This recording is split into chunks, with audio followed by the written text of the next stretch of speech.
Hi, it's me again, back to do some kids in charge. So last time I was with you, we talked about how some medications are safe if taken by a safe and trusted adult for a medical problem. But some people use drugs and medications to make them feel better when they're sad or when they have a problem in their life. And that is never, ever, ever okay. So what should you do instead?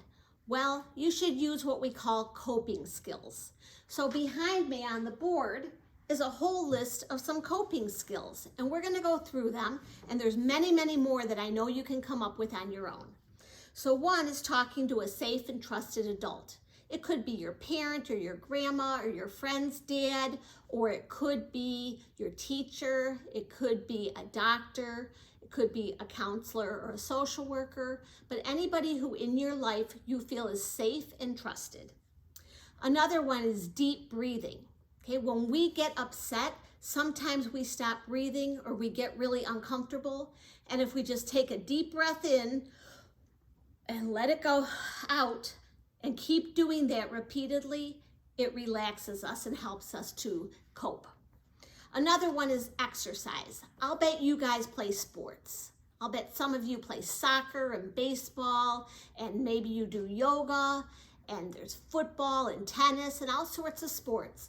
And whenever you're exercising or even just taking a walk or running and playing outside with your friends, what you're doing is you're using a very healthy coping skill to let off stress and feel better. Another one is listening to music. We all love music, right? It doesn't matter what kind of music you like, but listening to music, and for some people, singing is a really good stress reducer. And creating art, if you're creative and you like to draw or color or do art projects, that's a really good coping skill. What about this? Think to yourself right now, where is your happy place?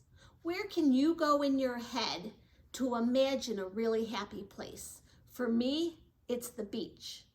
Okay? When I think of a beach, I think of the sun and the sand and the seagulls flying and the water and the waves and the noise the waves makes.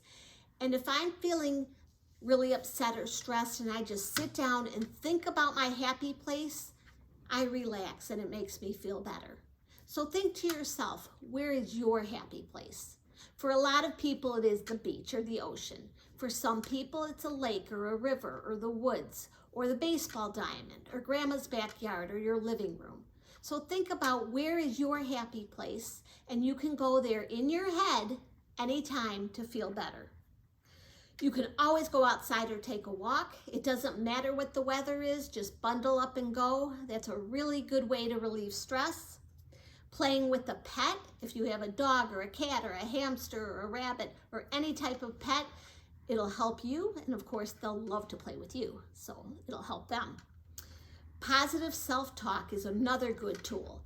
You don't want to say things like, I'm so stupid, or I did something dumb. What you want to say is, I made a mistake. I can learn from it and I'll do better next time. Or I'm a smart person, but even smart people make mistakes sometimes. I'll do better. You want to talk to yourself in a positive way always, because if you talk to yourself in a negative way, you're not going to feel so good about yourself. And what about this one? Have fun with a friend. Playing with friends can always help us to feel better. So these are some coping skills, and your teacher will help you to talk about which ones will work for you and what other ones can you come up with that'll help you. So when you're with other people your own age, you might find that they try to talk you into doing things. Okay, and that's called peer pressure.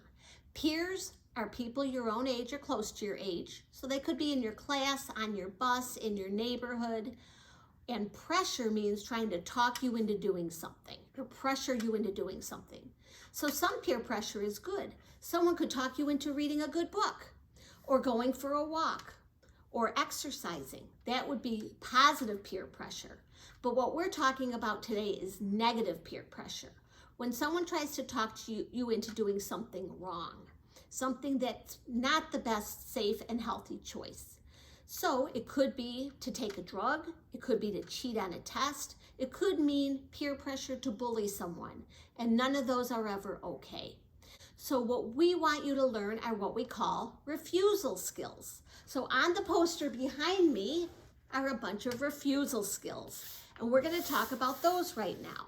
So the first one is look someone right in the eye and tell them no, like you mean it. Not like this. No, I don't think so.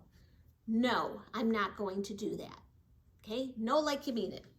Another one is no with a reason. No, I'm not going to do that. It's not a good choice. It's not fair to cheat on a test. Okay? Another one is no with an excuse. Your excuse could be, I can't do that because I have a dentist appointment after school, so I can't go smoke a cigarette with you. Or your excuse could be, I'm allergic to that stuff. Even if you're really not, you can say that. Another one's to avoid the situation. If we know that everyone's going over to someone's house after school today to drink alcohol or use drugs, if I go, I might get pressured to use alcohol and other drugs. But if I avoid the situation and I don't go, then I definitely won't. So I won't go, and I'll go find something else fun to do.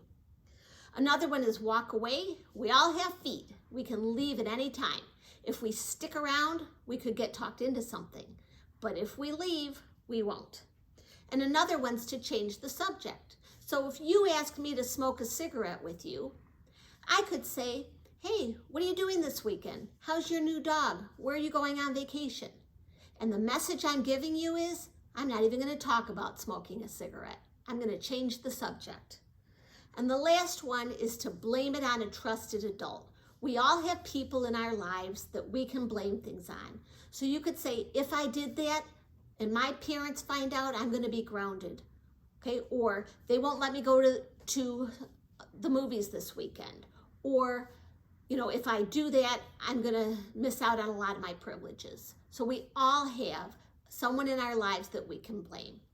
So those are what we call refusal skills. And it's really, really important for you to learn those and practice them all the time, because when you need them, then you'll feel comfortable using them. And one other thing, you should know in your head, memorized, the number of 3 trusted adults in your lives. Okay? It could be your mom's cell phone, your dad's cell phone, and maybe your next door neighbor. But it's really important that you know by heart somebody's phone number, because if you need help and you need to reach an adult, you need to know their number.